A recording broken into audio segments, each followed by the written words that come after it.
Hola, ¿qué tal? Muy buenas tardes.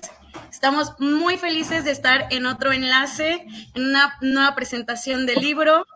Y qué mejor que con el escritor Alfonso Oregel presentando su libro Escombros del Paraíso. Estamos muy felices, nos sentimos muy honrados.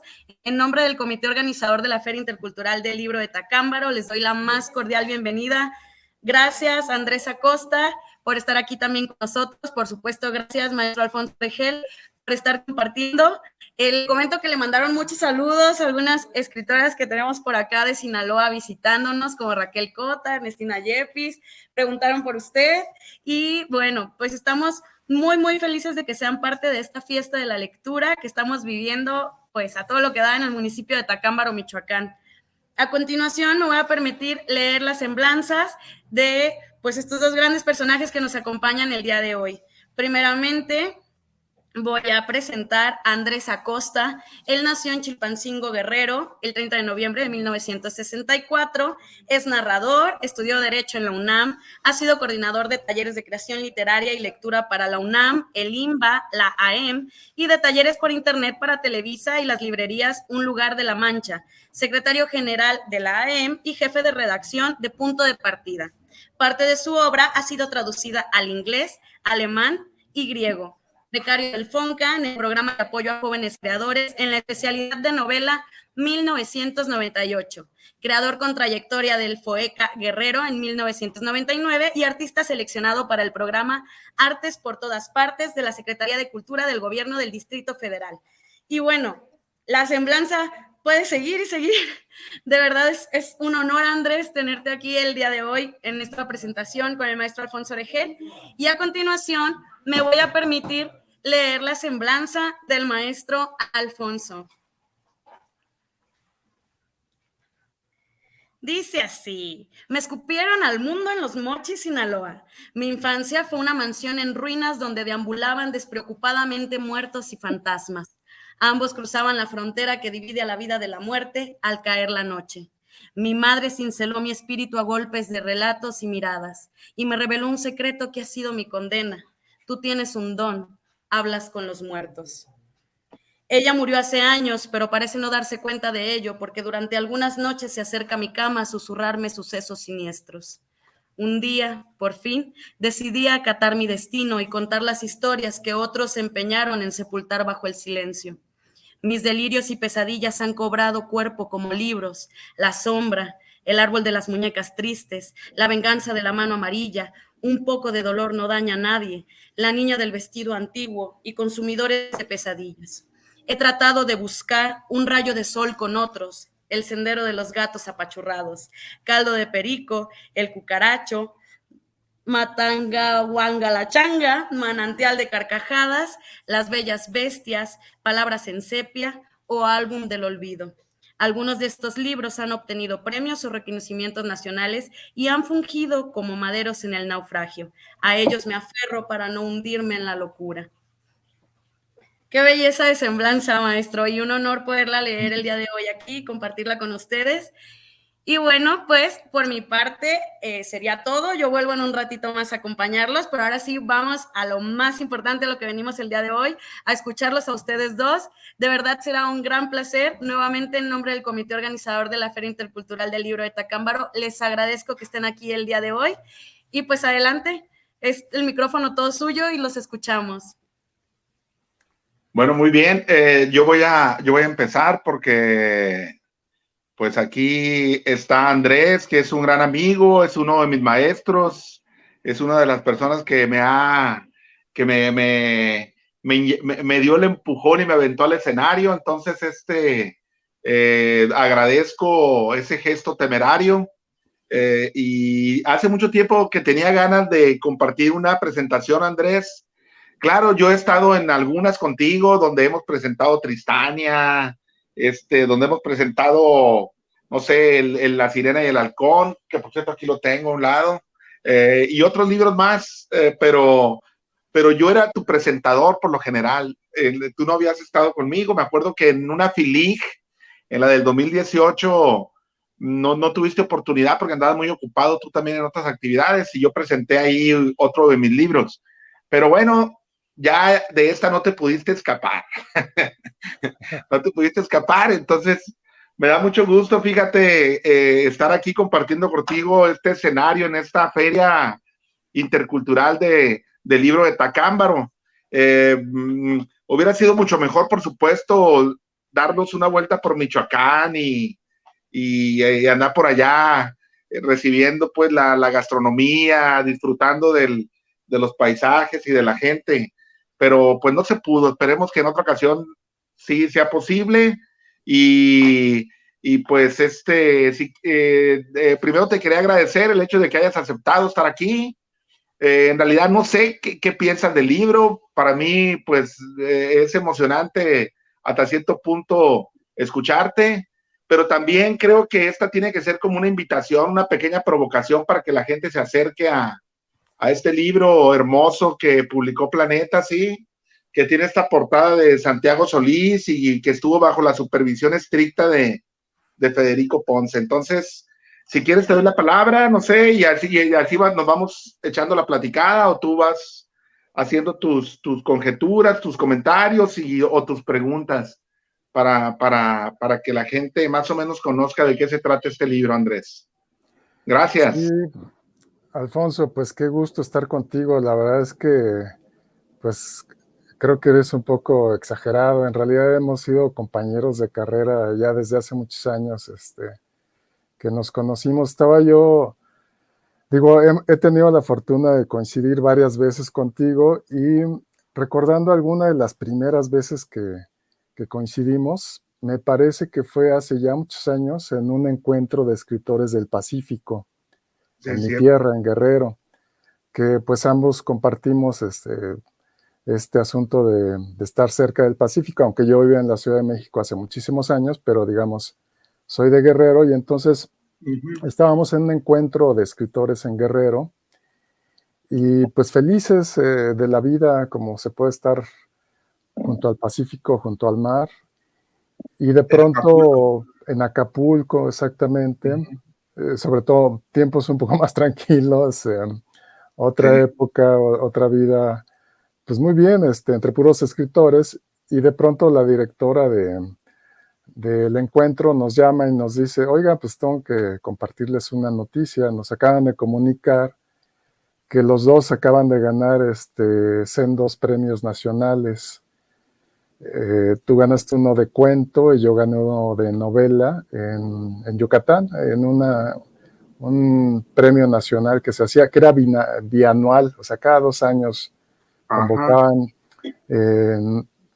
cuento corto, novela corta. Ya llovió desde entonces, ¿no? Pero digamos, compartimos entonces desde hace mucho tiempo, pues, estos encuentros, premios. ¿Qué les puedo yo contar de Alfonso? Es un escritor de los que no se queda... saludos a Federico Ponce de León por aquí que nos anda saludando. Muchos saludos, Federico. Hola, Federico. Y gracias, felicidades por este librazo que sacaron de Alfonso. Y pues es uno de los autores que en México no se queda con las manos cruzadas. Está todo el tiempo trabajando, fraguando cosas. Cada vez que lo veo me dice, pues, oye, ya tengo este libro, esta novela, este libro de cuentos. Además, me traje aquí algunos de los libros que tengo de Alfonso, pero no alcancé a encontrar todos porque los tengo en distintos géneros, ¿no? Entonces, como tengo mis libros separados, por aquí hay uno de poesía, porque también escribe poesía Alfonso, que ganó el premio Gilberto Owen de literatura, un premio muy importante. También tiene varios libros en SM, libros de cuentos. Por ahí tengo el de La venganza de la mano amarilla, que está en esta misma colección. Este es muy reciente, que es un libro muy bonito que acaba de presentar en Los Mochis y en otros lados. Le recomiendo toda su obra, es muy versátil, pero si hay algo que caracteriza a Alfonso, es ese gusto por lo tenebroso. Y es algo muy curioso porque uno conoce a Alfonso y dice, bueno, es un tipo muy cálido, muy humano, que siempre te saluda con todas las ganas del mundo, o te llama, te habla, te invita a comer, vamos aquí, allá. Es muy luminoso, ¿no? Muy, muy cercano al Pacífico, recibe mucho los rayos del sol y los refleja, pero aguas porque tiene su lado oscuro, ¿no? Y esa es la parte que coincidimos porque me gusta mucho. Ese lado oscuro se refleja pues en las sombras de lo que escribe, ese gusto que compartimos por el terror, por el miedo, por estos géneros que se leen de noche. El libro que nos ocupa hoy, pues Sombras del Paraíso, yo lo leí cuando pues tuve el gusto de que me lo mandara Alfonso. Les presumo pues la dedicatoria. Y ayer en la noche estaba yo releyendo todavía. Me la pasé re bien, me desvelé un poco porque recordé algunos de los cuentos que ya había leído algunos meses y encontré algunos vasos comunicantes con autores de otras latitudes que también abrevan de este género del terror. Entre ellos, podríamos mencionar a muchos, pero Stephen King, ¿no? Hay un cuento por ahí que tiene ciertos paralelismos con una obra muy conocida de Stephen King, pero al mismo tiempo tiene unas distancias bastante claras, porque lo que cuenta Alfonso transcurre pues en los mochis, en su geografía, con la idiosincrasia, con los personajes, en los tiempos que le ha tocado vivir, con la familia, con los conocidos. Entonces tiene una atmósfera totalmente diferente a lo que conocemos normalmente de los cuentos de terror que nos vienen de la literatura anglosajona, por decir algo, que también tiene su atractivo, pero es algo radicalmente diferente lo que el lector puede encontrar aquí, ¿no? Y en otros de sus libros, porque hay vasos comunicantes entre La venganza de la mano amarillo, la niña de las muñecas, un poco de dolor no daña a nadie. Todos tienen ciertos rasgos en común, algunos personajes que se van pasando, que uno se explica también porque son como la familia, bueno, son la familia de Alfonso, ¿no? O sea, siempre hay personajes que son la familia. Y en una oportunidad que hace poco tuve en Los Mochis de asistir a una presentación de él, pues vi a algunos de sus familiares. O sea, no son solamente los fantasmas que habitan estas páginas. Yo los vi de carne y hueso, saludarlo, acercarse ahí, extenderle la mano. Eran reales. La sala. Eran reales, ¿no? Porque él platica efectivamente con los muertos. Eso sí, definitivamente no es literatura. Y varios de los cuentos, pues, tienen que ver con eso. El que abre, por ejemplo, no les voy a contar el final de los cuentos, porque es una invitación a que lo lean, pero tan hermosa en su ataúd, por ejemplo, el cuento con el que abre este libro, es un cuento maestro, ¿no? Hay una reflexión sobre la muerte desde el punto de vista de un niño que en un momento dado tiene una revelación acerca de lo que está viviendo en la muerte de su hermana, de su hermanita querida, y en ese momento uno siente, ¿no? Esa epifanía, por ejemplo, de las que hablaba James Joyce, que eso era para él la literatura. Aquí la literatura es eso, esa revelación que de pronto el personaje siente, en que el mundo se le abre o se le cierra para decirnos y contarnos algo, ¿no? Está este cuento de Bonita, que se llama así, que es un cuentazo que yo equiparo con algunos otros autores y que tiene estos paralelismos, pero yo les podría contar un montón acerca del libro y todo eso, pero a mí lo que me interesa es hacerle preguntas a Alfonso, porque ya, pues primero que nada es su presentación y tenemos que aprovechar que esté aquí para preguntarle algunas cosas, o sea, desde el punto de vista del escritor, del lector, yo te pregunto, te quiero preguntar, ¿cómo concebiste este volumen de cuentos? ¿De dónde viene Escombros del Paraíso, Alfonso? Bueno, gracias por tus comentarios, Andrés. Fíjate que por ejemplo, este primer cuento, el de Tan hermosa en su ataúd, es el relato de la muerte de la hermana de un niño. La hermana no es una niña, era una mujer adulta, tenía 33 años. Creo que no lo digo nunca, o nunca lo dice el narrador en el cuento, pero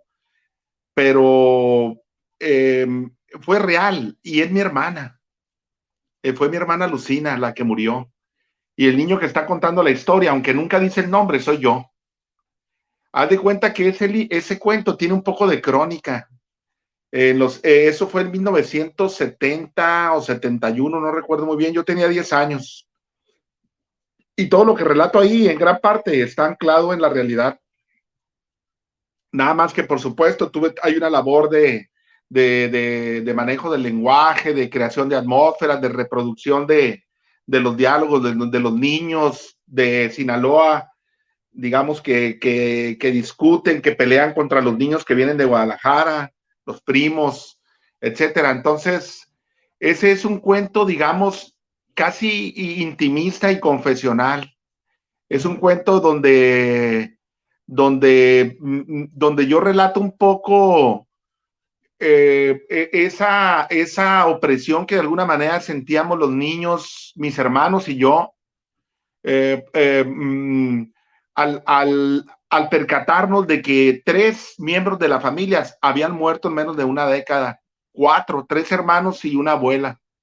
Entonces, yo durante todos esos años, yo viví con esa como en ese miedo a morir. Yo pensaba que la muerte cada determinado tiempo elegía uno de los Orejel. Entonces yo no sabía si era el siguiente. Fíjate qué curioso, Andrés. Yo viví en una casa que tenía 3 plantas. Y en la última planta mi papá tenía un cuarto donde se iba a escribir a máquina él sus cartas para los proveedores, porque era una tienda de ropa. Y tenía gallinas, patos, conejos. Y yo me subía hasta el techo, arriba, donde había un tinaco.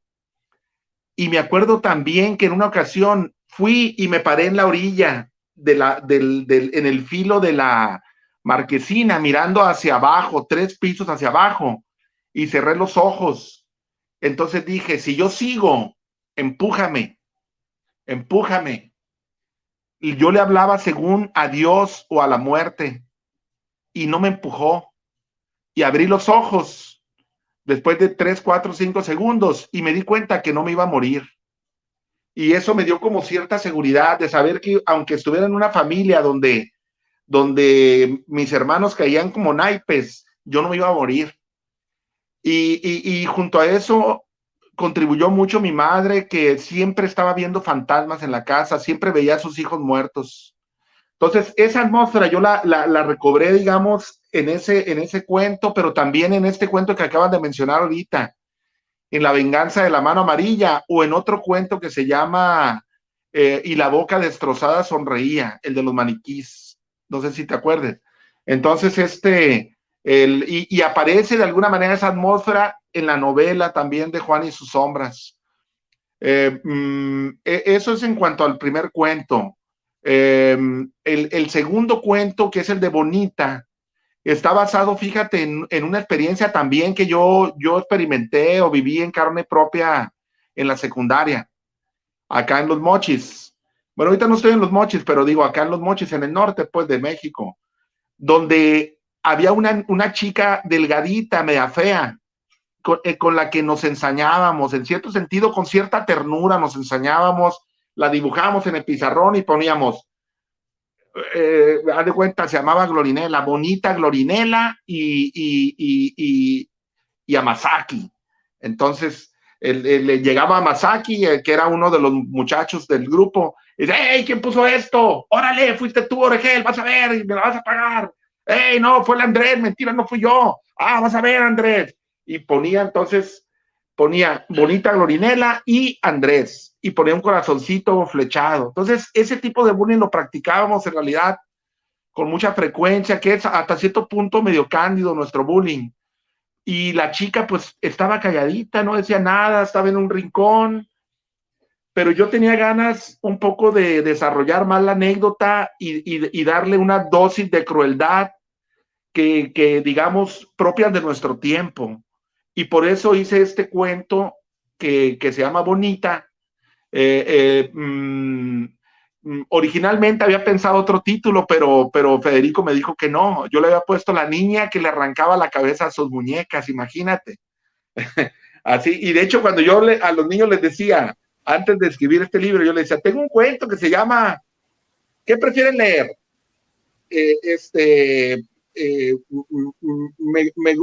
Me gusta mucho ir a la escuela, o La niña que le arrancaba la cabeza a sus muñecas. Y pues todos los niños se iban sobre La niña que le arrancaba la cabeza a sus muñecas. O sea, no querían oír el otro cuento ñoño, ¿no? Y de ahí me salió la idea de hacer este cuento, y después enganché este cuento a otro cuento que no puedo decir cuál es, pero que ya publiqué, y es como la precuela de una niña que va a aparecer en otro libro. Y es cierto lo que comentas, hay como puentes comunicantes entre algunos cuentos. Ahora, tú me comentaste algo, que soy una persona así cálida, pues que casi siempre me estoy riendo, estoy haciendo bromas. Pues me gustan mucho los niños, tanto los que son mis nietos, o cuando yo tenía mis hijos pequeños también. Y me gustan los niños, en realidad me caen bien, me la paso muy bien con ellos y me comunico bien con ellos, pero eso es otra cosa. O sea, mi engranaje mental, la maquinaria que se mueve acá adentro es diferente. O sea, siempre desde niño me gustó el terror. Viví en una casa llena de fantasmas. Mi madre alimentó con sus historias, estuvo arrojando al pozo de mi alma sus historias de espectros, de ánimas desbalagadas, de espíritus que vagaban a medianoche por la casa. Entonces, todo eso alimentó de alguna manera, creo yo, mi espíritu, y fue creando como cierto gusto por este tipo de temas. Porque esto de lo que mi mamá me decía era cierto. Ella tomando café negro, tomábamos café negro, fíjate, Andrés, en la cocina, y de pronto mi mamá, eso fue ya en el 71, exclamaba, acaba de pasar tu hermana. Mi hermana. Yo sabía que mi hermana Alicia estaba en Guadalajara estudiando en la UDG. ¿Cuál hermana? Le dije, mamá. ¿Cuál hermana? Lucina. Lucina había muerto un año atrás. Lucina. Sí, anda en la sala. Entonces yo me levantaba y me iba caminando sigilosamente hacia la sala, movía la cortina y le echaba un vistazo así con todo el miedo del mundo, y afortunadamente nada más veía el piano y el retrato de Lucina arriba del piano. De pronto mi mamá decía que allá en el patio andaba jugando otro de sus hijos. No, le digo, están dormidos. Era mi hermano Nacho y Mino. Nacho es un año y medio más grande que yo, Mino 2 años más pequeño que yo. Entonces le decía, no, están dormidos, vengo de la recámara. Le decía, no es tu hermano Mino, ni Nacho, es Juanito. Juan, sí. Y yo iba y estaba un balón ahí en medio del pasillo, era un pasillo largo porque la casa era muy grande. Entonces, mi mamá veía a los muertos, ella decía que yo tenía la facultad de mirar a los muertos. Y todo eso, yo creo, Andrés, fue creando como cierta cultura, ciertas historias, ciertas anécdotas, ciertas imágenes que fueron de alguna manera alimentando también mi imaginación. Entonces, no es que me guste tanto lo sombrío, que me guste la sangre, los monstruos que despedazan. No, yo creo que yo no soy un autor que escribe, digamos que escribe una literatura gore, vamos a decir, ¿no? Como si fuera válido esto, como el cine gore, una literatura gore. No, yo creo que a mí viene el mío es otro tipo de terror. A mí me interesa mucho ese terror como que viene de adentro, el terror que está dentro de nosotros y de pronto irrumpe. Ese terror me atrae. No sé, te dejo que hagas otros comentarios, o quieras comentar otros cuentos, y continuamos.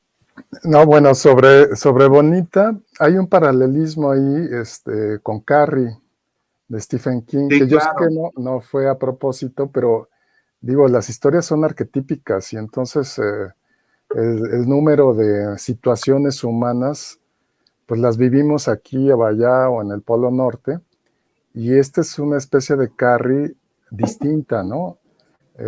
No acaba igual, pero digamos, tiene mucho que ver el trasfondo, ¿no? La manera de comportarse con los diferentes, con los que no son como los otros, el bullying, ¿no? Hay varios aspectos ahí de las relaciones humanas que a veces pueden ser terribles, ¿no? Entonces, bueno, eso en cuanto a Bonita. Y en general, hay un autor que la otra vez te comenté y que te tengo que pasar por ahí, un libro de Bruno Schulz.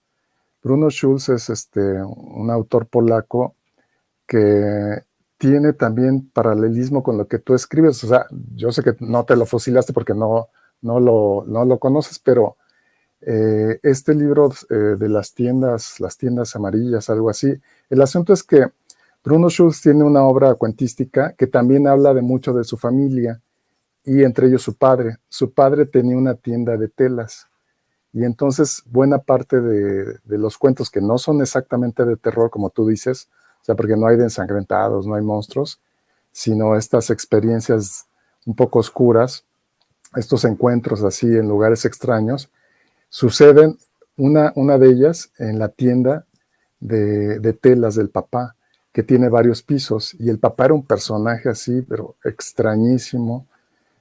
Hay un cuento que es una locura así, de nada más de el niño que entra a la tienda a buscar algo y está en los diferentes niveles. O sea, es una preciosura de cuento, pero hay una relación. ¿A cuál editorial? ¿No sabes? Bueno, está en Ciruela sus obras completas, en Ciruela.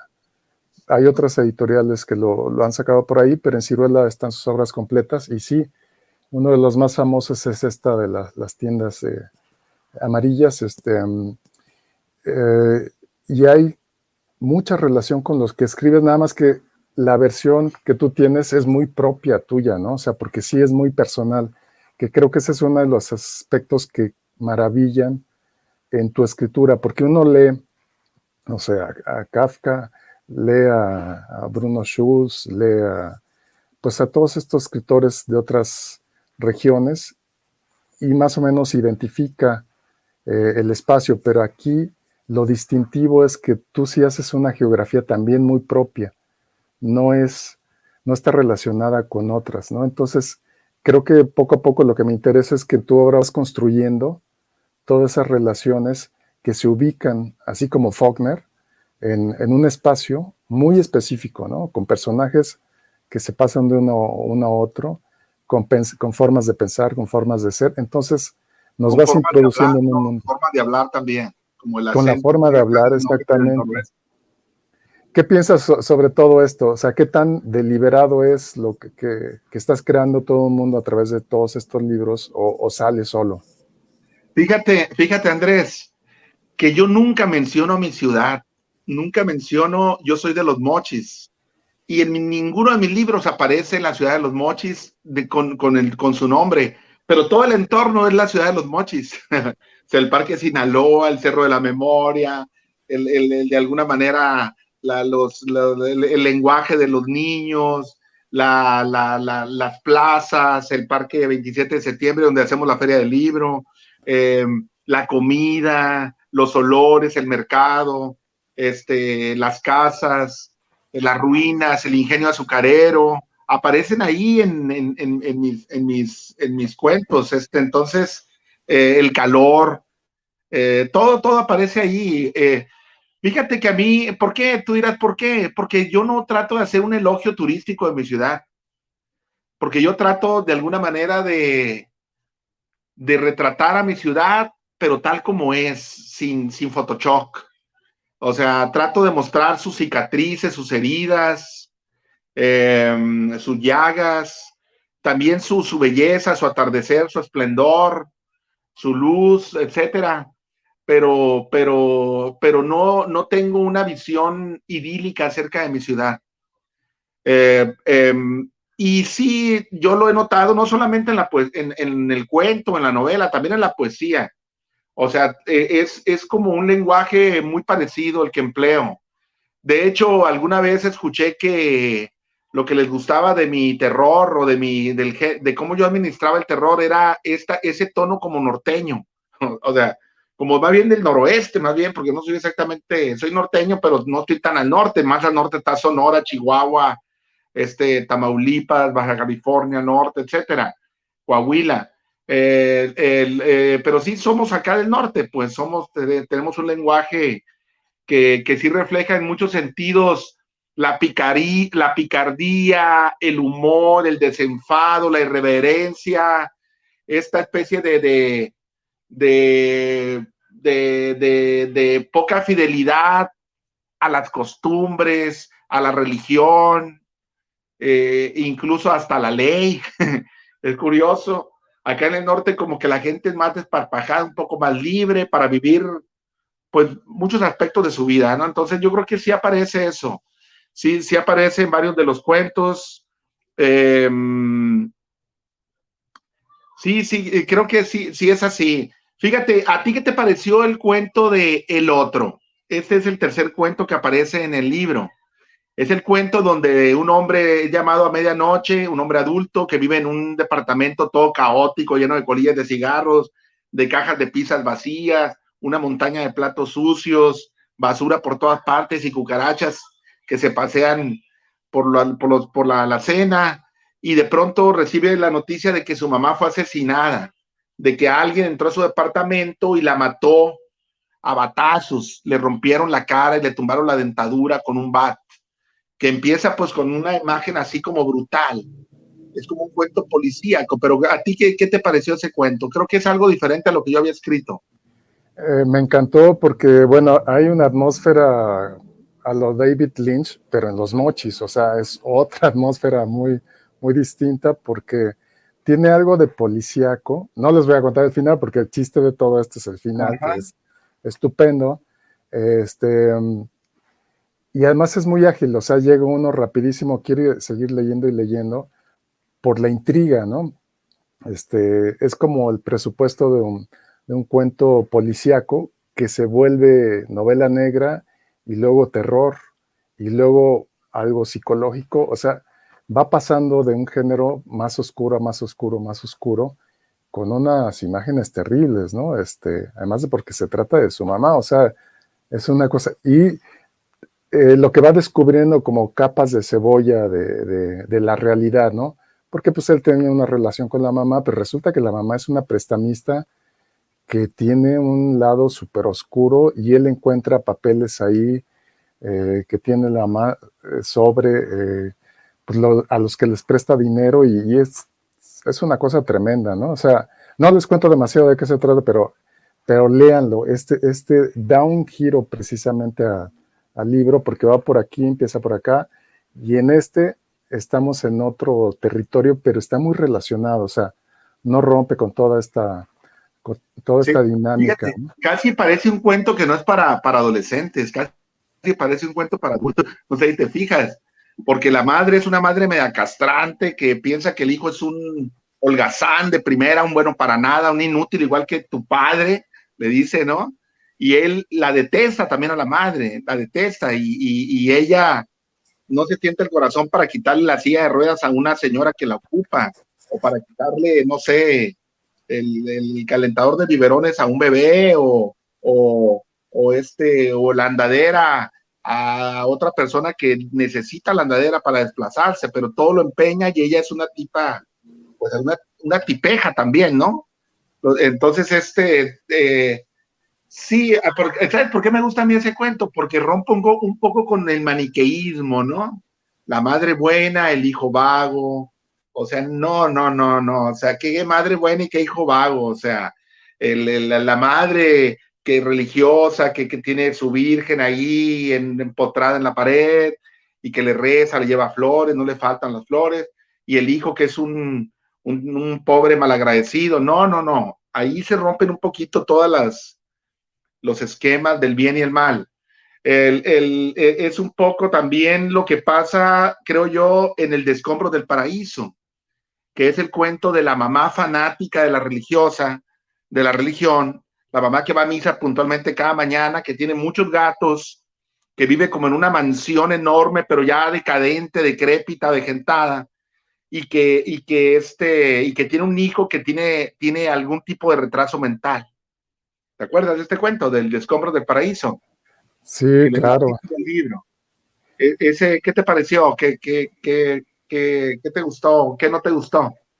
No, bueno, sí me gusta que de ahí tome el título, el libro, porque sí engloba varias cosas, ¿no? O sea, el ambiente, los personajes, el final, que eh, es tremendo, pues sí, yo creo que tiene que ver mucho pues con todos los cuentos, los une de alguna manera porque tiene distintos aspectos de los otros. Y este hijo que sí no queda muy claro exactamente de qué sufre él, Sí, no pero quedó sí claro. tiene una condición que, digamos, esa es una nota de pronto un poco común entre los distintos cuentos, pero de distinta forma, sin repetir, que hay personajes como atípicos, ¿no? O sea, aquí el hijo es personaje atípico y que también sufre ese rechazo por parte de los compañeros, ¿no? O sea, lo tiene que sacar. Está el ingrediente del fanatismo de la mamá que no deja de asistir a misa, pero sus motivos son muy cerrados. Y luego, para complicar la situación, pues les cae la pandemia, ¿no? O sea, viene este asunto de la pandemia. O sea, tiene los ingredientes suficientes para apasionarnos en su lectura. Y yo creo que está muy bien, o sea, que es uno de los cada uno de los cuentos se destaca por sí mismo, pero creo que fue una estupenda elección haberle puesto ese como el título al libro, porque sí engloba de alguna manera, ¿no? A los otros.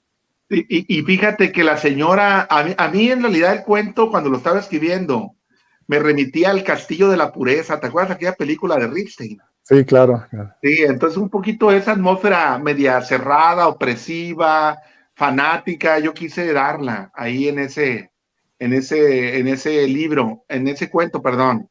Y siempre he tenido ganas de escribir un libro, una novela sobre una secta, fíjate, acá entre nos. Siempre me han atraído mucho las sectas. Me gusta el ambiente cerrado, esa grupúsculo, pero bueno, ya haré algo ahí después.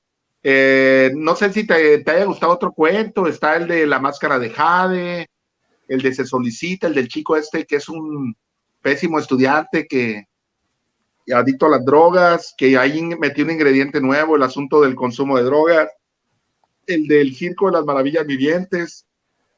¿Hubo algún otro cuento que te latiera, Andrés, o qué Pues onda? es que cada uno tiene lo suyo, o sea, como para dedicarle un espacio a cada cuento. No les quiero adelantar demasiado las anécdotas y los finales, porque esta es una invitación a que lean el libro. Y ahorita que hablabas de la secta, yo creo que como tema no estaría nada mal porque buena parte de las sectas que surgieron después de la época de los hippies y todo esto, nacieron en la costa oeste de Estados Unidos, o sea, Sí. California. Entonces, fíjate que tú harías ese itinerario que va bajando de la costa oeste, toda California, hasta llegar pasando por Tijuana, hasta Sinaloa. Estoy seguro que sería un hitazo, porque con la pluma que tienes, manejar este tema sería traernos de este lado de la frontera, pues esa temática estupenda, y que sí, que cada uno de los cuentos tiene varios aspectos que tienen eso que acabas de mencionar del Castillo de la Pureza, esos ambientes cerrados, ¿no? La mamá que se encierra con el hijo ante la pandemia, de tal manera que, bueno, de repente ya no tienen ni qué comer y ya están viendo las gallinas.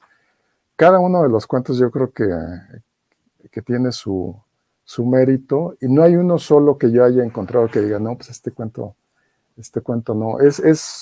Se me hizo breve el volumen y no lo es tanto, ¿no? Porque tiene ciento y tantos, 124 páginas, y créanme que el libro se va como agua, ¿no? Cada uno de los cuentos vale la pena. Sí, fíjate que que originalmente yo al libro le iba a poner El Circo de las Maravillas Vivientes, pero ya Federico me dijo, ¿sabes qué? No puede ser ese nombre, tenemos que cambiarlo porque ya hay un libro que se llama El Circo y pues se van a aparecer, pues lo quitamos. Este cuento del Circo de las Maravillas Vivientes, que no es más que un circo que anda por la zona rural, anda por los pueblos, por los ejidos. Yo pensé acá en los pueblos del norte de Sinaloa, de hecho pongo a un pueblo que está aquí cerca de Guasave que se llama, tiene un nombre muy extraño pero bonito, Sal si puedes se llama, Sal si puedes, Sal si puedes. Entonces, estos circos que andan deambulando entre el terregal, el polvo, ¿no? Y que se instalan en predios abandonados, en baldíos llenos de basura que ellos tienen que limpiar para acomodarse, igual que los circos, estos que andan de pueblo en pueblo. Yo tenía ganas de escribir un cuento con niños monstruos, o sea, niños, pues que en realidad no son monstruos, pero son niños que tienen alguna deformidad, alguna discapacidad, y que algún tipillo, un tipejo astuto los compra a la familia o les da dinero a cambio de que se sumen a la caravana y los andan exhibiendo como animales. Obviamente me remite a la experiencia del hombre elefante, que se llevó a la pantalla precisamente por David Lynch, pero también me remite a un personaje de Sinaloa, particularmente de una zona, de un municipio llamado Sinaloa de Leiva, a Julia Pastrana, que tenía un problema de vello en todo el cuerpo y que fue llevada a Europa y fue exhibida en los circos en Europa, y que incluso el empresario se casó con ella y hasta tuvo un hijo que murió y ella murió también, pero no contento con que haya muerto, que se le acabó el negocio, decidió de pronto, se le ocurrió una gran idea, momificarla como si fuera un taxidermista, y la estuvo exhibiendo muerta como una figura disecada. Entonces, y estuvo haciendo dinero. Entonces, es un poquito por eso yo quería hacer un cuento donde se viera un poco la miseria humana de los administradores del morbo, vamos a decirlo. Y por eso escribí ese cuento, que era como mi manera pues de hablar sobre el tema, ¿no? De hablar sobre el tema. Y ese es el penúltimo cuento, que se llama El Circo de las Maravillas Vivientes. Me recuerda un poquito otro cuento mío que se llama El Sombrero del Mago, que también es de un circo que anda deambulando por los pueblos. Siempre los circos me han atraído mucho, son muy interesantes. Sí, no sé si recuerdas esta película de Freaks. Claro. Clásica, ¿no? Por supuesto, claro que la recuerdo. Está basada de alguna manera también en Freaks, claro, que es un clásico que en su época fue totalmente rechazado, ¿eh? Pasaron como 30 años para que fuera revalorada, o 40 años, para que fuera considerada una película de culto. ¿Cómo se llama este director? No me acuerdo ahorita, pero sí es un gran director de cine, la de Fenómenos. Sí, la de Fenómenos, exactamente. Sí, todos los personajes, es maravillosa esa película también. Sí, es que en realidad, fíjate, Andrés, que en realidad cuando uno escribe, yo creo que te pasa lo mismo, no solamente nos alimentamos de la literatura, nos alimentamos del cine, de la cultura popular, de tu experiencia como niño durante tu infancia, de las cosas que escuchaste al calor de una hoguera, de lo que le platicaba, le susurraba tu mamá o tu abuelita a tu mamá y que tú escuchaste ahí detrás de la puerta. Entonces, nuestro imaginario está alimentado por muchas fuentes, fíjate. Yo estoy muy contento con este libro, porque yo tenía otros 2 cuentos que afortunadamente los saqué, y me dijo Federico, ¿sabes qué, Poncho? Sácalos y mejor mete otros cuentos. Y yo escribí 2 cuentos. De hecho, los últimos que escribí de este libro es el de Tan hermosa en su ataúd, y creo que el de Bonita. Los 2 primeros fueron los últimos que escribí, creo. Los demás, pues ahí ya los tenía, los fui escribiendo poco a poco, gradualmente. En realidad, cuando empiezo a escribir un libro, no sé hasta dónde voy a llegar. No sé hasta dónde voy a llegar. Ahorita tengo una novela que posiblemente también Federico Ponce me publique, no lo sé.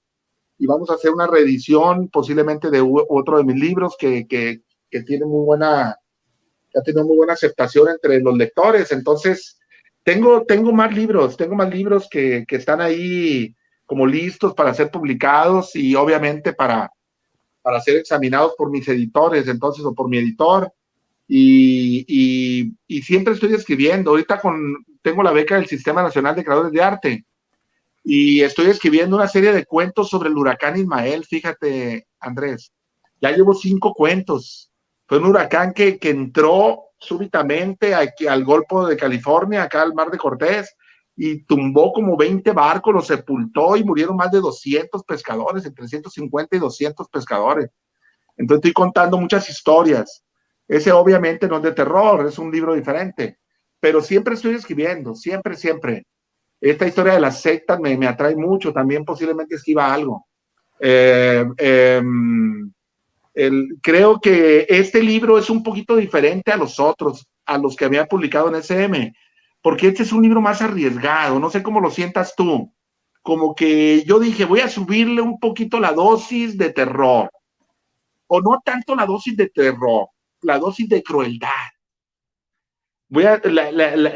Las cosas que sucedan en este libro van a ser, van a generarle más angustia al lector, van a mortificarlo, van a perturbarlo, esa es la palabra correcta. No necesariamente que hubiera más sangre, más muertos, más monstruos, sino más bien que de pronto el lector al leerlo diga, canijo, esto es demasiado cercano, ay no, y al saber que es demasiado cercano te produce un miedo diferente. No el miedo imaginario que te da el hecho de ver un monstruo peludo que sale por ahí, una araña gigante, que tú sabes que no te la vas a encontrar nunca, sino más bien otro tipo de horror, un horror como más real, más humano, digamos, más humano, o sea, más que es factible que los humanos lo infrinjan, lo cometan, lo administren, se lo provoquen a otros humanos. Entonces, pero es un terror, obviamente, con ingredientes paranormales, sobrenaturales, ¿no? No es el horror, por supuesto, de los feminicidios, de la violencia contra los niños, del horror de los decapitados, del horror que aparece de alguna manera en tu novela La Sirena y el Halcón, o que aparece en Salvajes de Antonio Ramos Revillas, o en Oyes cómo llora el viento de Dora Sales, no sé, no. Este horror es un terror, o un horror, como quieran llamarle, no sé, hay diferentes acepciones, pero es un horror como ficticio, pues. Tú sabes que puedes leer el libro y estás a salvo. ¿Por qué crees que a la gente le gustan los cuentos de terror o las novelas de terror? A ver, yo tengo mi hipótesis, pero quiero escucharte, Andrés. Bueno, te contesto, pero si quieren ir haciendo alguna pregunta antes de que se nos acabe el tiempo. Bueno, sí, perdón. También pueden por ahí escribir su pregunta. No sé si tengas alguna pregunta. No hay nadie ahí. Dice, sí hay una pregunta por ahí. Dice, quisiera saber cómo fue que pensó en hacer un cuento donde está la hija encerrada. Es que no recuerdo el nombre. Bueno, ese es el de Escombros del Paraíso. Es el hijo el que está encerrado. La mamá fanática que encierra al hijo y lo trata de mantener como en una burbuja. Y el hijo tiene algún tipo de retraso porque se burlan los chicos, le tiran balonazos, lo agarran a carrilla, pues, o sea, pero ese es el cuento, Mariana. Luego, a ver, saludos, maestro Poncho, Margarita García, desde la Ciudad de México, excelente forma de meternos en las historias, gracias. A ver, suban otra para leerla porque estoy viendo en el teléfono. Mónica, es un libro, a ver, Mónica, otra vez, Mónica.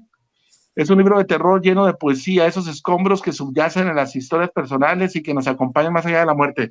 Fíjate que aquí está diciendo algo interesante Mónica. Mónica, gracias. Es una gran amiga de Oaxaca. No sé si lo notas tú, yo soy muy observador. Yo, por ejemplo, cuando leo tus libros, Andrés, están todos subrayados. no lo voy a enseñar aquí, pero están todos subrayados tus libros, mira. ¿Por qué están subrayados? Porque yo observo muchas cosas y las voy subrayando. Sobre todo, me gusta mucho el manejo del lenguaje. Cuando usas ciertas imágenes poéticas o ciertas metáforas, ciertos juegos de lenguaje, ciertos hallazgos, ciertas frases con un peso especial, que para mí levantan la narración. Y de alguna manera, digo, tú no eres el que acuñó pues esta fórmula, lo sé, pero tú sigues un poco el lineamiento de los clásicos y yo también, fíjate, trato un poquito de recobrar el lenguaje como un instrumento de expresión que puede decir más de lo que aparentemente dice. Entonces yo también empleo, creo, ciertas imágenes a veces figuradas, no sé, poéticas para que aparecen en diferentes momentos de la narración para darle mayor fuerza y vigor. No sé qué piensas tú al respecto. No, bueno, es que sí se te nota el trabajo de la poesía. Digo, no lo puedes ocultar más bien, y es en el buen sentido, ¿no? Porque a veces la gente le achaca a la poesía lo que no se entiende de la prosa, ¿no? Pero es al revés, o sea, profundiza en el detalle de tu prosa. Ese día de la presentación en Los Mochis hace poco, tuve la oportunidad de escucharte leer tu texto y escuchaba el sonido, la musicalidad, las imágenes, la recreación de los espacios, las atmósferas, que es algo muy a destacar. Y eso es lo poético para mí, o sea, recrear una atmósfera, aparte de que la historia es muy atractiva en sí misma, la atmósfera que rodea todo, cada una de las escenas, es muy poética en ese sentido, porque uno puede oler, sentir que está ahí, ¿no? Ese es uno de los asuntos que yo quiero destacar mucho de este volumen de cuentos, porque se destaca la atmósfera, ¿no? Y es un trabajo de lenguaje, una preocupación yo creo que de un verdadero escritor que tiene que ver con el lenguaje, y lo encontramos en Alfonso Oregel, ¿no? Entonces, eso es muy claro. Por ahí está María Félix Raigosa, que nos mandó saludos y que le mandamos un abrazo con mucho gusto también, por supuesto. Se nos acaba, creo que el tiempo, pero a ver, dice sí. Por aquí. ¿Alguien más quiere comentar algo? Aquí dice, hay uno donde la hija quiere salir a un evento del pueblo y no puede, solo se comunica a través de la chica que la acompaña. Hay un cuento por ahí. Ah, no, ese es de otra novela, es de la novela Juan y su sombra, yo creo. Yo creo que está hablando del libro, de este libro. Entonces, no, en este no aparece una chica que quiere salir. Aquí quizás nos faltó hablar un poquito nada más del de Se Solicita. Bueno, el último, el de Vacaciones. También, que más bien no es un cuento de terror. A mí me parece que el primero y el último no son cuentos de terror. Son más bien cuentos que tienen un ingrediente paranormal, pero no son exactamente de terror. Tienen más bien como cierta melancolía, cierta nostalgia. La materia prima es la nostalgia. Y hay un ingrediente sobrenatural en ellos, pero no es necesariamente terrorífico. O sea, no todo lo paranormal tiene que ser terrorífico. O cuando menos aterrador. Es que quizá el adjetivo más apropiado, o sea, no tiene que ser necesariamente aterrador. El de Se Solicita es el del chico que es un vago, que no estudia y que necesita dinero para pagar una deuda de drogas y decide robar, atracar a una anciana inválida que está en una casa, como en una mansión en ruinas, una casa vieja, más bien antigua. Ese me gustó, fíjate, me gustó porque yo tenía ganas de meter ese tipo de temas. A veces me rechazaban en algunas editoriales, me decían, no, eso no lo puedes meter. De hecho, yo soy un autor que soy rechazado. No sé si esto valga la pena enorgullecerme, pero soy rechazado por varias editoriales porque se les hace que soy muy crudo, no sé. Pero es un rechazo por buenos motivos, no porque sea un mal texto, sino porque es muy fuerte, muy intenso, ¿no? Sí, pues sí, pues sí, por ejemplo, mi libro, no sé, El árbol de las muñecas tristes, que pues desgraciadamente habla de toda esta violencia contra las mujeres, yo lo escribí como en el 2009, por allá, y me acuerdo que Olga me comentó en un momento dado que ese cuento les había gustado mucho en bibliotecas de aula, pero que lo rechazaron porque se les hacía muy fuerte el tema, Imagínate, Andrés, y eso que todo está contado con puros monstruos, ¿no? Una niña que come pájaros, un lobo feroz cobarde, un enano que es como un niño que no quiere crecer, pero tiene más de 50 años, una anciana, etcétera, etcétera. No aparece ningún humano y lo rechazan cuando desde mi punto de vista es uno de los mejores cuentos que he logrado escribir, pero se asustan pues con los temas y ahora yo me pongo a pensar cuántas niñas no les pudo haber salvado el pellejo ese cuento. Todos estos libros como el de Estela grita muy fuerte, La niña silencio, las fotos de Caro, cada uno diferente, pudieron haber salvado a niñas, a niños del asedio, del abuso, del acoso, de la violencia, de la violación o de la muerte. O sea, si socializáramos más estos libros, podríamos tener tal vez a más personas más fuertes. Y bueno, finalmente no gané, no quedé seleccionado esa vez, pero se asustan pues con ciertos temas, les parece como inapropiados. En ese sentido, las editoriales españolas a veces son más valientes que las editoriales que están acá en América. Oye, y te preguntan, ¿cuál es tu hipótesis? ¿Por qué a la gente le gustan las historias de terror? Pues yo tengo varias hipótesis. Yo creo que una de ellas es que, son varias. Mira, una de ellas para mí es que a la gente le gusta experimentar sensaciones extremas, pero sin correr peligro. Es decir, sin arriesgar el pellejo, desde la comodidad, obviamente quedar, estar sentado leyendo un libro en la cama o a la luz de una lámpara. O sea, parece que te vas a morir. Tú te metes en el cuerpo, en el pellejo del protagonista. Te van a suceder cosas terribles, pero sabes que estás a salvo perfectamente en el momento en que cierras el libro o apagas la luz o lo que sea. Y hay como un deseo, no sé, medio extraño que tenemos todos los seres humanos por experimentar el sufrimiento. O sea, hay como un impulso sadomasoquista. Nos gusta sufrir, pero sentir placer con el sufrimiento. ¿Por qué vamos a ver películas de terror al cine?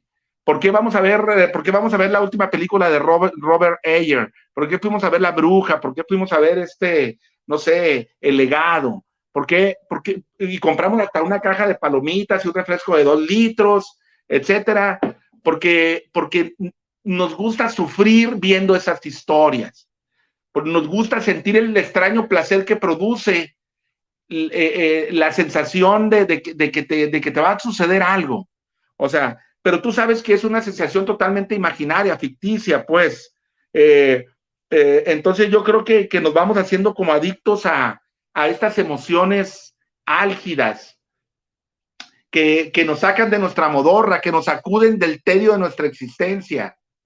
O sea, un poco como decía Vargas Llosa, nuestra vida es tan limitada, a veces tan estrecha, que necesitamos de historias para enriquecerla. Por eso vemos cine, por eso compramos Netflix o HBO o el que sea, por eso compramos libros, por eso platicamos entre nosotros, nos contamos anécdotas cuando nos sentamos yo y tú, Andrés, o cualquiera de los otros amigos que tenemos en común.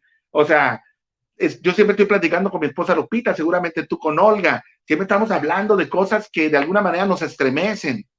¿Por qué? Porque hay como una necesidad de ser escuchados y de comprender la realidad que nos rodea.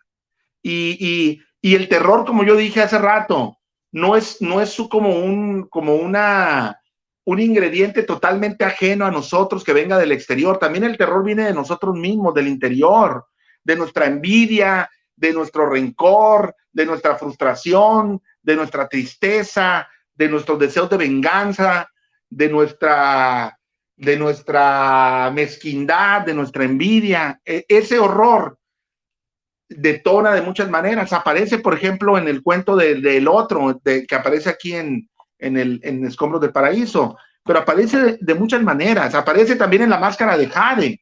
Si tú te fijas en el cuento de La Máscara de Jade, es un sentimiento de rechazo del padrastro hacia el hijo y de que le estorba, y el hijo también detesta al padrastro, etcétera, etcétera. Entonces, yo un poco me aprovecho de estas situaciones humanas y les doy como un ingrediente de horror. Por eso a mí cuando me dicen, no, pues el horror, porque es como para entretener a la gente y para que grite, yo no creo que sea así. Yo pienso que el horror, el terror, está dentro de nosotros, desgraciadamente, dentro de algunos de nosotros en algunos momentos, y puede cobrar formas totalmente brutales inesperadas. No sabemos, no nos conocemos tanto en ocasiones. Como decía yo hace mucho, no sabemos el asesino que llevamos dentro o el tipo violento que llevamos dentro, tanto hombres como mujeres, padres, abuelos, hijos, maestros, quien sea. Esa es la razón. Espero que haya servido, le haya dado un poquito la respuesta. No sé si ya alguien que más quiera comentar o si ya, Jox, nos vas a cortar, ya llegamos al final. Más bien perdimos a Andrés en el camino. Ojalá pueda regresar ahorita para dar el cierre. Ay, aquí está de regreso, déjenlo en pantalla para poder empezar a dar el cierre a la charla. Pero hay una pregunta de Cristian Paredes Carrillo que nos dice, pregunta, ¿crees que el terror se hereda? El terror se hereda. Bueno, la habilidad para escribir terror no creo que se herede, es una cuestión cultural. Se forma de diferentes maneras, como lo dije hace rato, para no repetir. Por la influencia que tuviste tú de niño, la lectura, las películas que viste, las anécdotas que escuchaste alrededor de una fogata, una noche de campamento, etcétera.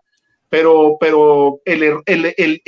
la violencia, el terror que infunde algún miembro de la familia a sus hijos, a su esposo, a su esposa, a la madre, a la abuela, eso sí creo que se puede heredar. O sea, eso sí creo que se puede heredar. O sea, hace ratito estaba viendo una entrevista a Johnny Depp en un juicio y él dice que aceptaba todas las agresiones de su esposa y me gustó mucho lo que dice, porque yo estaba viendo a mi madre en ella, dice. O sea, su mamá lo agredía mucho y para él había consentimiento de aceptar las agresiones de su esposa porque así había vivido él durante su infancia. Había sufrido el maltrato de la madre despiadado, así que era poco o era muy parecido el que recibía ahora de su esposa. Y es Johnny Depp, imagínense, Johnny Depp. Entonces sí se hereda la violencia y el terror y el miedo en el sentido de que tenemos que interrumpir esa herencia, que nuestros hijos no la padezcan, que la gente que nosotros queremos, que está cercana, no la padezca. Y yo pienso, como lo dije hace ratito, que la literatura es un buen antídoto contra la violencia. Tú lees este libro de Andrés, el de La Sirena y el Halcón, y no te, o sea, te quedas totalmente anonadado, estupefacto ante la violencia que permea la ciudad de Acapulco, que aquí se llama Aguamala, pero que todos la identificamos como Acapulco. Entonces, y cómo la tentación del sicariato, y cómo el secuestro de las chicas, y cómo tantas cosas terribles que ocurren se han vuelto el pan de cada día, y algo tenemos que hacer, y algo tenemos que hacer los escritores también. Tenemos que escribir sobre nuestro tiempo, y en ese sentido Andrés es un escritor excelente, extraordinario, como muchos más que hay en México, y que merecen ser leídos. Planeta tiene muchos autores muy buenos ahí, Antonio Ramos Revillas, Mónica Lavín, Mónica Broso, Juan Carlos Quesadas, Antonio Malpica, hay tanta gente buena que merece ser leída. Por eso, qué bueno que ustedes ahí en Tacámbaro están haciendo esta feria, espero que la continúen, Jox. Espero que no decaigan y se mantengan muchos años. Siempre es importante acercar, aunque parezca que la tentativa es muy débil y no sea mucha la gente que ve estos programas, pero así va creciendo la bola de nieve y va creciendo el número de lectores. Claro que sí, Alfonso. Muchas gracias por tus palabras. La verdad es que pues nos llena, ¿no?, el alma el ver con la presencia de ustedes en este tipo de eventos. Y claro, un plan fundamental del por qué hacemos este proyecto pues es justo la niñez, ¿no? Es justo el brindarles otras posibilidades a los niños, a los jóvenes, el brindarles espacios seguros y que conozcan a través de la lectura. Me llamó la atención un comentario que decía Pilar Quintero, donde nos dice, lo pongo en pantalla, las letras deben prevenir a la niñez mexicana, es ello que después de cada letra debe existir el diálogo y disipar cualquier duda. Sí, la verdad es que esto es muy importante, ¿no? Al final de cuentas, no solo leer por leer, es también dialogar, entender qué es lo que estamos leyendo. Y pues en ese sentido, me resulta muy importante, ¿no? Justo que ustedes están mencionando el tipo de textos que están manejando, pues son que si bien son un poco crudos, por así decirlo, ¿no? O más reales, por así decirlo, pues nos están también enseñando mucho, nos están poniendo la realidad de frente. Muchas veces el adultocentrismo deja a los niños y a los jóvenes como personas que no logran entender la realidad, ¿no? Entonces, este tipo de lecturas, pues nos aterrizan, nos dan otra manera de comunicarnos con ellos. Entonces, creo que es muy importante que se fomente la lectura en los jóvenes, que mejor con este tipo de textos que además son mucho más llamativos, ¿no? Claro, son mucho más llamativos para ellos. Me llamaba mucho la atención lo que señalabas al inicio, de que prefería un niño comparado con otro, ¿no? Con el panorama que se les planteaba. Y claro, yo trabajo con fomentar la lectura y de verdad los niños son fans del terror. Y de alguna manera también tenemos que dejar de subestimar este tema, ¿no? Y dejar de mitificarlo y creer que es algo malo. Mucha gente dice, no, es que ¿por qué un niño o por qué un joven va a leer terror? Esto va a ser peor. Pero no, al contrario, me llamó muchísimo la atención también la parte en la que dices, es que si incluso algunas adolescentes, jóvenes, hubieran tenido acceso a este tipo de lecturas, pues mejor hemos podido evitar muchos sucesos desagradables. Entonces, creo que ahí radica lo valioso de tener este tipo de lecturas, de poder compartirlas y que al final de cuentas, además, en calidad literaria, son buenísimas. Ayer platicábamos con Antonio Ramos Revillas, justamente porque tuvimos la presentación de su libro Salvajes, y justo tocábamos este tema también, ¿no? El cómo podemos ver las realidades plasmadas y se las podemos contar también a los jóvenes, ¿no? Justo tenemos que dejar de creer que el joven entiende o que el niño, el adolescente no entiende de lo que le estamos hablando. Lo importante es cómo se lo estamos contando, cómo lo estamos acercando a ellos. Claro. Y qué mejor que sea a través de las letras y no a través de experiencias desagradables, ¿no? Que todos estamos expuestos a vivirlos más hoy en día. Entonces creo que la lectura es una gran herramienta de cambio para la sociedad y es muy importante que cada vez más esté a la mano de los niños y los jóvenes. Y bueno, pues ya para empezar a cerrar esto, estamos en una hora de esta charla, yo creo que podríamos seguir hablando y escuchándoles porque es súper enriquecedor. De verdad, muchísimas gracias, Andrés, muchísimas gracias, Alfonso. Ha sido una charla súper entretenida, súper nutrida, que además nos ha dado pauta para entender mucho del por qué estamos haciendo eso, ¿no? Y cuál es la finalidad de hacer terror también para los jóvenes y un poco también de desmitificar el terror para ellos, ¿no? Entonces, pues agradecerles muchísimo y no sé si quieren hacer algún comentario para ya cerrar la charla y pues pasar a lo siguiente. A ver, Andrés, tú, y luego ya me despido. No, pues me queda más bien agradecer a Alfonso por este gesto de invitarme a leer su libro, que de todos modos yo lo iba a leer, por supuesto, pero sobre todo a presentarlo, que es un gran honor. Es un escritor que sigo de cerca su carrera, como colegas y como amigos, pero con admiración. Le agradezco mucho el haberme invitado a la feria de Tacámbaro, porque ese es un foro muy importante para las letras. Esperamos que continúen y estamos seguros de que así será. Les mando un abrazo a ambos. Me ha dado mucho gusto estar con ustedes y gracias. Bueno, pues yo también. Muchas gracias, Andrés. Para mí, la neta, es un honor que estés. Dirás tú, nos vemos mucho, ¿no? Es que nosotros tenemos una feria en Los Mochis que tiene ya 20 años, vamos por el 21. Y tenemos muchos años que nos hemos ido haciendo amigos de muchos escritores. ¿Ustedes cuántos años tienen con la feria, Jox? ¿Cuántos tienen? Estamos en pañales todavía. Esta es nuestra sexta edición. Es el séptimo año del proyecto. Bueno, pero no desistan. Nosotros también empezamos con una feria muy, muy limitada. Poníamos jabas de tomate, tabla roca, triplay todo roto. O sea, así empezamos y ahorita ya la feria tiene 20 años y se ha mantenido y creo que es una buena feria.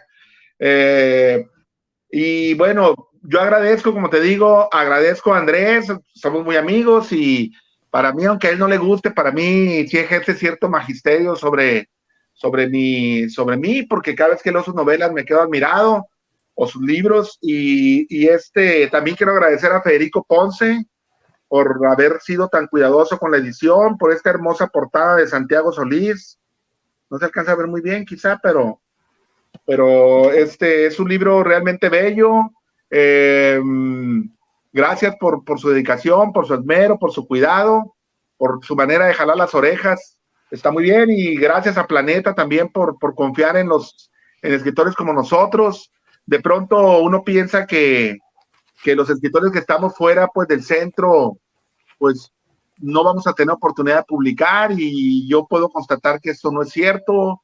Y cada vez son más los escritores que vivimos en la periferia, digamos, fuera de la Ciudad de México o de las grandes metrópolis, que podemos acceder a editoriales tan importantes como Planeta. Entonces, gracias a Planeta, a Federico, y gracias a la Feria de Tacámbaro y a ti, Cox. Gracias y nos vemos. Hasta luego. Gracias, Andrés, un abrazote.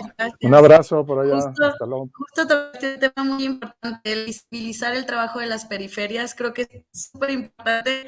Y bueno, la Feria Intercultural del Libro de Tacámbaro se ha caracterizado por eso, ¿no? Es un proyecto en resistencia que cada vez hemos crecido más y más, y es bellísimo al día de hoy poder decir que tenemos una feria de 10 días con más de 80 actividades, con más de 140 participantes, y que ya esto va creciendo y va tomando fuerza. Pero escucharlos a ustedes es súper inspirador. Escucharlos hablar de una feria de más de 20 años, de un proyecto que también se ha construido desde abajo y que se ha mantenido bien firme en Los Mochis. La verdad es que toda nuestra admiración, son un ejemplo a seguir. Y pues muchísimas gracias por haber estado el día de hoy. Ha sido un honor estar con ustedes en esta presentación del libro Escombros del Paraíso. Pues muchas gracias. Invitar a todas las personas que sigan las actividades de la Feria Intercultural de Tacámbaro. Ya nos quedan 9 días más. Y olvidé algo. Lo pueden comprar en cualquier librería, en el Sótano, en Gandhi, en Amazon, en el Péndulo, en Casa del Libro, donde se les pegue la gana. Ahí está el libro. Está muy accesible. Gracias. Gracias muy a todos. Bien. Muchísimas gracias, Andrés. Muchísimas gracias, Alfonso. Que esté muy bien. Hasta luego. Todos los que nos acompañaron. Nos vemos.